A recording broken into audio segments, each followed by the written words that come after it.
to There's a strengthen reason no protection country on truly faces wants a mounting war domestic with the United December, States. with Donald Trump They has talk. publicly Iran They called to threaten, negotiate. but they don't act. The U.S. mainland hasn't been seriously attacked in generations, not because enemies don't exist, but because they understand the cost. Thinking you can defeat the U.S. is not confidence. about It's a final 30,000 mistake. U.S. People troops say assigned the to the US Central Army Command is big, region, but officials size confirmed. isn't the real advantage. At present, The no real U.S. aircraft advantage is what carriers or stands carrier behind strike every groups are soldier. operating in the Logistics, CENTCOM area. coordination, The endless current naval supply. presence Some includes 3 countries U.S. need days to destroyers. mobilize. The U.S. needs hours. And when it moves, it doesn't move lightly. Tanks that survive what should destroy them. Artillery that never stops pressing forward. This isn't about one weapon. It's about a system designed to keep going when others collapse. Ground combat against the U.S. doesn't feel fair, because it isn't meant to be. Many nations have air forces. The U.S. has air dominance. Thousands of aircraft. But again, numbers aren't the point. The point is control. Jets that strike before they're seen. Aircraft that detect threats before the enemy understands the battle started. Stealth isn't about invisibility. It's about surprise. If your plan is to fight the U.S. in the air, that's not strategy. That's volunteering. Most navies protect coastlines. The U.S. Navy controls oceans. Aircraft carriers aren't ships. They're floating air bases. And they never travel alone. Destroyers, submarines, support fleets.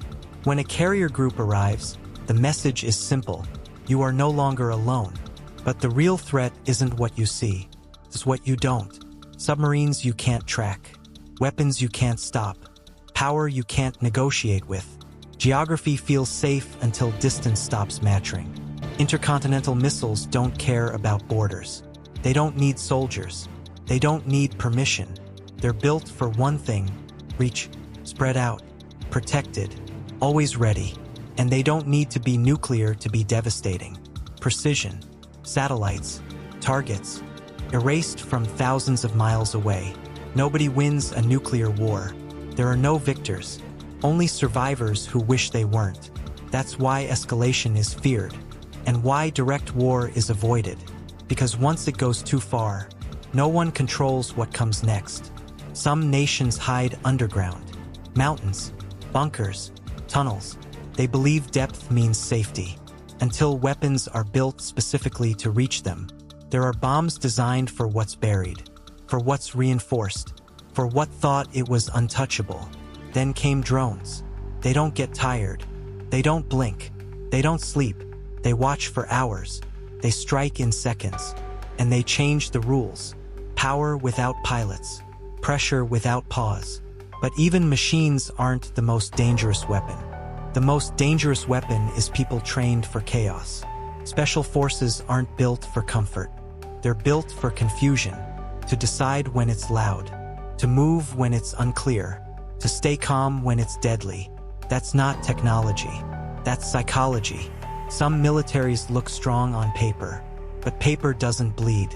The U.S. has decades of real conflict, different enemies, different terrain, that creates something you can't copy.